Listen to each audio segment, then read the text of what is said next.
ഇന്നത്തെ എൻ്റെ യാത്ര മഹാരാഷ്ട്രയിലെ കലാവന്തിൻ ദുർഗ് എന്നു പേരുള്ള ഒരു ട്രക്കിംഗ് സ്പോട്ടിലോട്ടാണ്.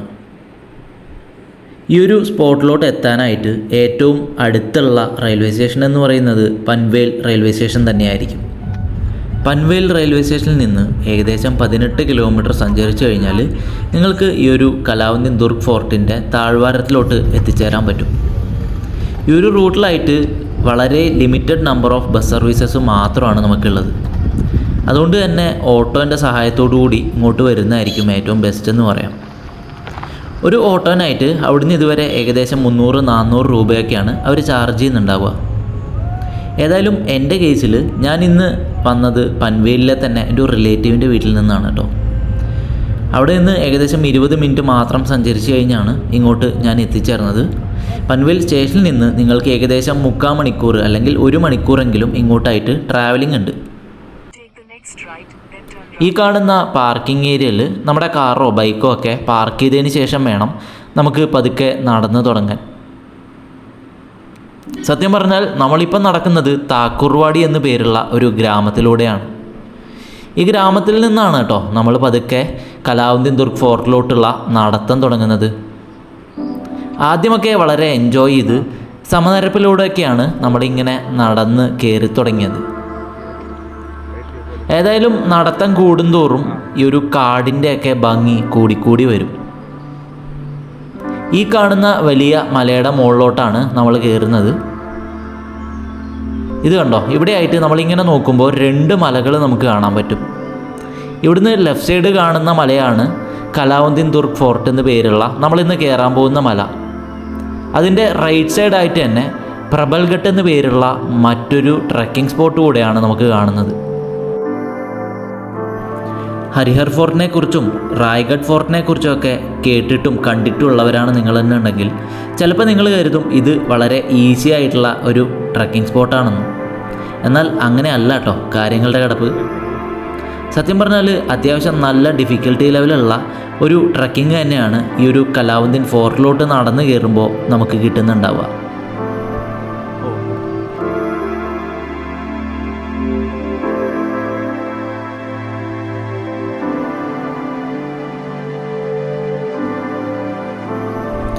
പോകുന്ന വഴിക്കായിട്ട് ഇതുപോലെ ഇവിടുത്തെ വില്ലേജസിലെ ട്രൈബൽസിനെയൊക്കെ നമുക്ക് കാണാൻ പറ്റി. അതായത് നമ്മളിനി നടന്ന് കയറുന്നത് ഇവിടുത്തെ ഒരു വില്ലേജിന് ഉള്ളിലൂടെയാണ് കേട്ടോ. പ്രബൽമച്ചി എന്ന് പേരുള്ള ഈ ഒരു വില്ലേജിലോട്ട് എത്താനായിട്ട് ഇനിയും കുറേ അധികം ദൂരം നമ്മൾക്ക് നടക്കേണ്ടതുണ്ട്.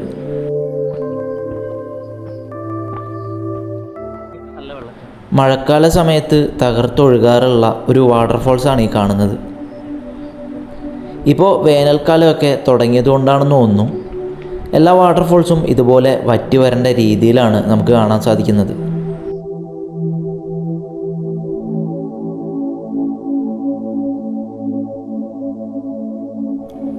അങ്ങനെ ഈ ഒരു ട്രക്കിംഗ് സ്റ്റാർട്ട് ചെയ്തതിന് ശേഷം എനിക്ക് ആദ്യം കാണാൻ സാധിച്ച ഒരു പെട്ടിക്കടയാണിത്.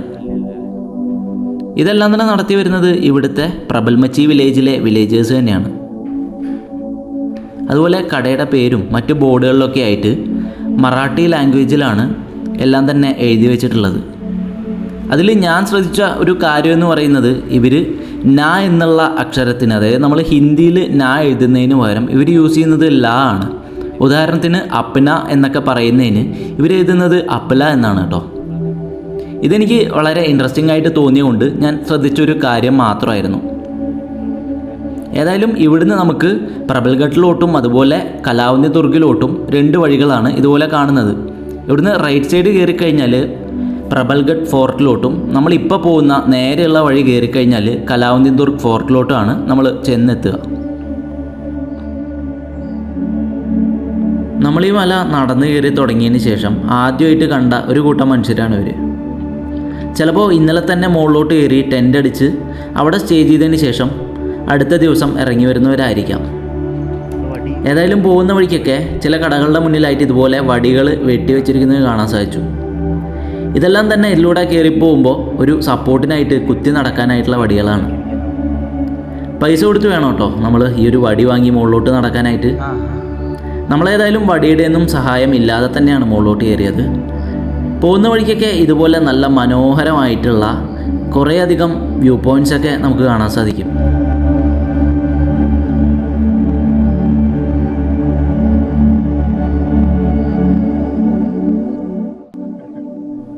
ഈ യാത്രയിലായിട്ട് നിങ്ങൾ മറക്കാതെ കൊണ്ടുവരേണ്ട അല്ലെങ്കിൽ ശ്രദ്ധിക്കേണ്ട ഒരു കാര്യം എന്ന് പറയുന്നത്, ഇങ്ങോട്ട് വരുന്ന സമയത്ത് ആവശ്യത്തിനായിട്ടുള്ള ഭക്ഷണവും വെള്ളവും ഒക്കെ കയ്യിൽ കരുതുക എന്നുള്ളതാണ്. പോകുന്ന വഴിക്കൊക്കെ കുറച്ച് പെട്ടിക്കടകളൊക്കെ ഉണ്ട് എന്നുണ്ടെങ്കിലും നിങ്ങളുടെ കയ്യിലായിട്ട് അത്യാവശ്യത്തിന് എന്തെങ്കിലുമൊക്കെ കരുതുന്നത് നല്ലതായിരിക്കും.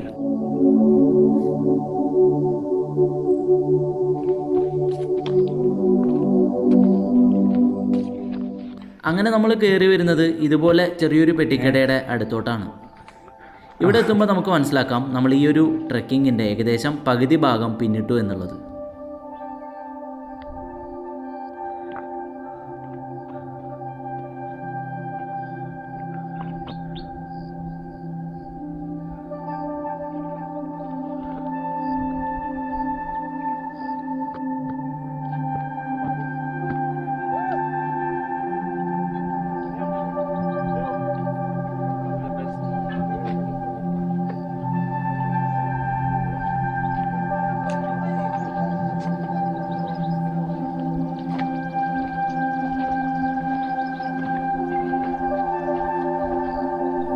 അങ്ങനെ ഏകദേശം ഇങ്ങോട്ട് കയറി വരുമ്പോൾ ടെൻ്റ് അടിക്കാനൊക്കെയുള്ള ചെറിയൊരു സ്പേസ് ഇവിടെ ഇതുപോലെ നിർമ്മിച്ചിരിക്കുന്നതും നമുക്ക് കാണാൻ പറ്റും.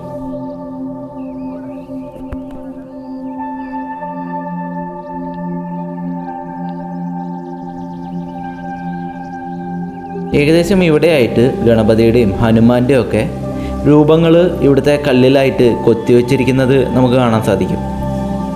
ഇതെല്ലാം തന്നെ ഇവിടുത്തെ വില്ലേജേഴ്സ് ആരാധിച്ചു വരുന്ന രൂപങ്ങളാണെന്ന് തോന്നുന്നു.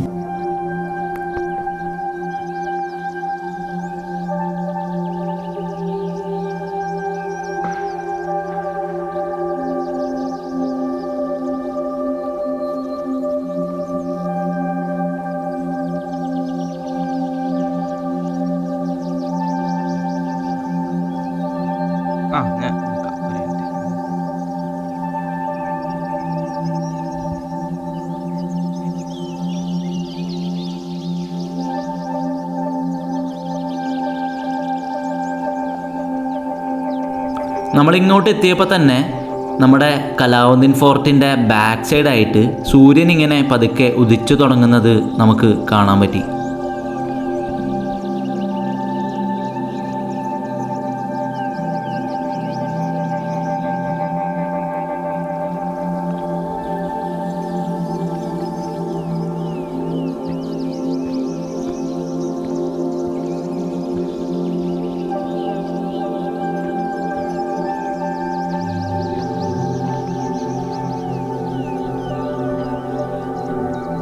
ഇവിടെ നിന്നാണ് പ്രബൽമച്ചി വില്ലേജിൻ്റെ എൻട്രൻസ് തുടങ്ങുന്നത്. ഇവിടെ ബോർഡിലായിട്ട് പ്രബൽമച്ചി വില്ലേജിലോട്ടുള്ള ഡയറക്ഷനൊക്കെ എഴുതി വെച്ചിട്ടുണ്ട് കേട്ടോ. ഇവിടുന്ന് നേരെ കയറി ചെല്ലുമ്പോൾ തന്നെ ഈ ഒരു വില്ലേജിലെ വില്ലേജേഴ്സിൻ്റെ വീടുകളാണ് നമ്മൾ ഈ കാണുന്നത്.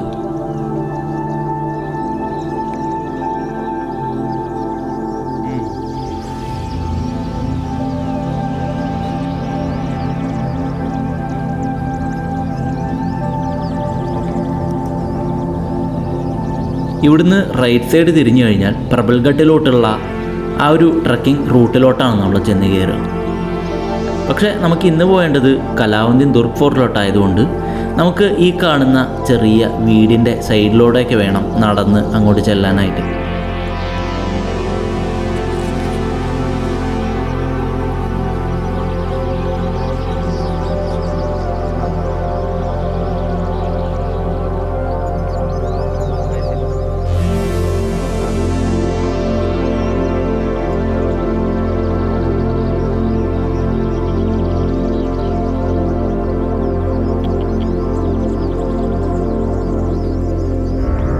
അടുത്ത വലിയൊരു കയറ്റത്തിന് മുന്നേയായി ഒരു ചായക്കട കണ്ടപ്പോൾ അവിടെ നിർത്തിയതാണ്. ഓരോ ലെമൺ ടീയും പറഞ്ഞ് അവിടെ കുറച്ച് നേരം ഇരുന്നു.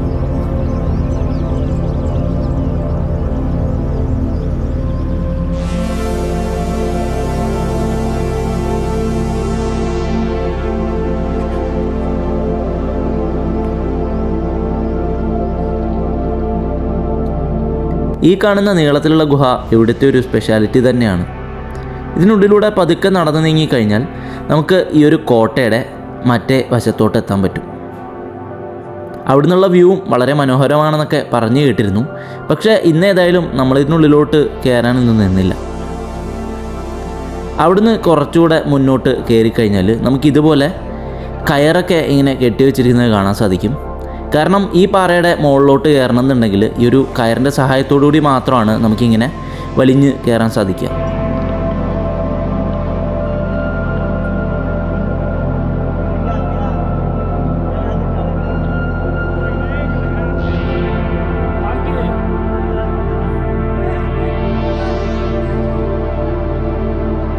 ഇവിടുന്ന് ഇനി മുഴുവനായിട്ടും നമ്മുടെ ട്രക്കിംഗ് വരുന്നത് ഇതുപോലെ പാറയിൽ തന്നെ കൊത്തിവെച്ച സ്റ്റെപ്പുകളിലൂടെ ആയിരിക്കും.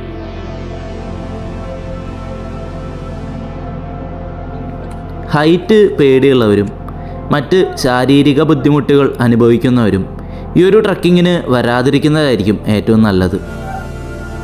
കാരണം ഞാൻ നേരത്തെ പറഞ്ഞ പോലെ അത്യാവശ്യം നല്ലൊരു ഡിഫിക്കൽട്ടി ലെവലുള്ള ഒരു ട്രക്കിംഗ് തന്നെയാണ് ഈ കലാവന്തിൻ ദുർഗ് ട്രക്ക് എന്ന് പറയുന്നത്.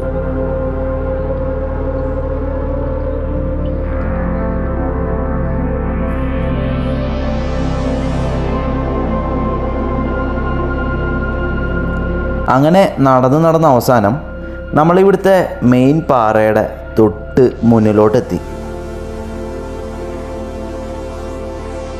15-ാം നൂറ്റാണ്ട് കാലത്ത് കലാവന്തിൻ എന്ന് പേരുള്ള ഒരു രാജ്ഞിക്ക് വേണ്ടി നിർമ്മിച്ച ഫോർട്ടാണ് ഈ കലാവന്തിൻ ഫോർട്ട് എന്നാണ് അറിയാൻ കഴിഞ്ഞത്. ഇതേ സമയത്ത് തന്നെയാണ് പ്രബൽഗഡ് ഫോർട്ടിൻ്റെയും നിർമ്മാണം കഴിഞ്ഞത്. മറാത്തി ഭാഷയിൽ ദുർഗ് എന്നാൽ ഫോർട്ട് എന്നാണ് അറിയപ്പെടുന്നത്. പേരിൽ കലാവന്തിൻ ഫോർട്ട് എന്നൊക്കെ ഉണ്ടെങ്കിലും ഇവിടെ നമുക്ക് ഫോർട്ടൊന്നും തന്നെ കയറിക്കഴിഞ്ഞപ്പോൾ കാണാൻ സാധിച്ചില്ല. ഈ കലാവന്തിൻ ഫോർട്ടിനെ കുറച്ചുകൂടെ ടഫസ്റ്റ് ട്രക്കിംഗ് സ്പോട്ട് ആക്കുന്നത് ഈ കാണുന്ന അവസാനത്തെ കയറ്റം തന്നെയാണ്. ഇതിന് മുകളിലോട്ട് കയറാനായിട്ട് ഇതുപോലെ കയറുകൊണ്ട് ഉണ്ടാക്കിയ ലാഡർ അവർ ഇട്ട് തന്നിട്ടുണ്ട്. ഇവിടുത്തെ വില്ലേജേഴ്സ് തന്നെയാണ് ഇത് മെയിൻറ്റെയിൻ ചെയ്ത് വരുന്നത്. അതുകൊണ്ട് തന്നെ നമുക്കിതിൻ്റെ മുകളിലോട്ട് കയറണമെങ്കിൽ ഒരാൾക്ക് 30 രൂപയുടെ ടിക്കറ്റ് എടുക്കേണ്ടതുണ്ട്. ഇനി ഇവിടുന്ന് ലെഫ്റ്റ് സൈഡ് കാണുന്ന ആ 2 കയറുകൾ കണ്ടോ, ആ കയറിലൂടെ കയറണമെന്നുണ്ടെങ്കിൽ നമുക്ക് 15 രൂപയുടെ ടിക്കറ്റ് എടുത്താൽ മതിയാവും.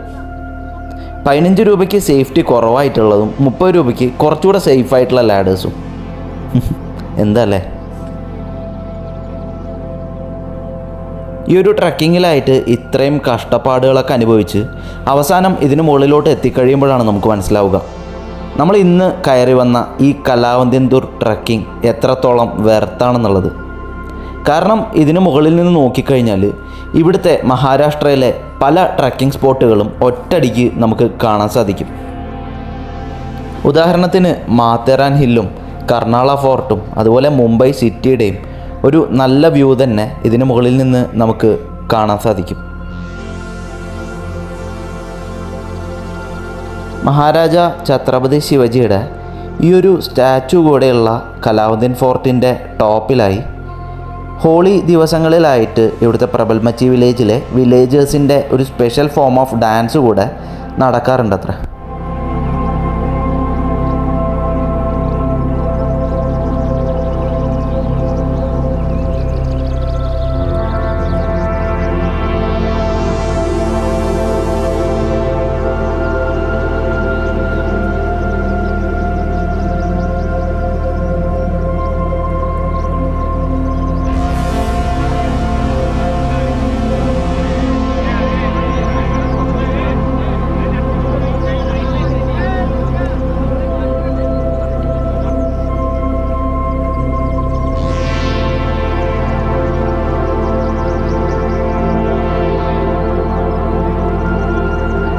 ഈ ഫോർട്ടിൻ്റെ മുകളിൽ കുറേ നേരം കാറ്റൊക്കെ കൊണ്ടിരുന്നതിന് ശേഷം ഇനി പതുക്കെ താഴോട്ടിറങ്ങാനുള്ള സമയമായി കഴിഞ്ഞു. ഇവിടുത്തെ കയറ്റത്തിനേക്കാളും ഇവിടുത്തെ ഇറക്കമാണ് എനിക്ക് കുറച്ചുകൂടെ ടഫായിട്ട് തോന്നിയത്. കാരണം നല്ല കുത്തനെയുള്ള ഇറക്കം ആയതുകൊണ്ട് കാല് കറക്റ്റായിട്ട് നിൽക്കണമെന്നില്ല. നല്ലോണം സൂക്ഷിച്ച് അത്യാവശ്യം ട്രക്കിംഗ് ഗിയേഴ്സൊക്കെ ഇട്ട് പോവുകയാണെന്നുണ്ടെങ്കിൽ നമുക്ക് കുറച്ച് സേഫായിട്ട് താഴോട്ടിറങ്ങാൻ സാധിക്കും.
അങ്ങനെ ഏകദേശം ഒരു 2 മണിക്കൂറിൻ്റെ ട്രക്കിങ്ങിന് ശേഷം നമ്മൾ താഴോട്ട് എത്തിച്ചേർന്നു.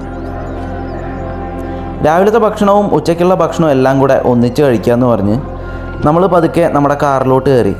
ഇനി യാത്ര വീട്ടിലോട്ടാണ്.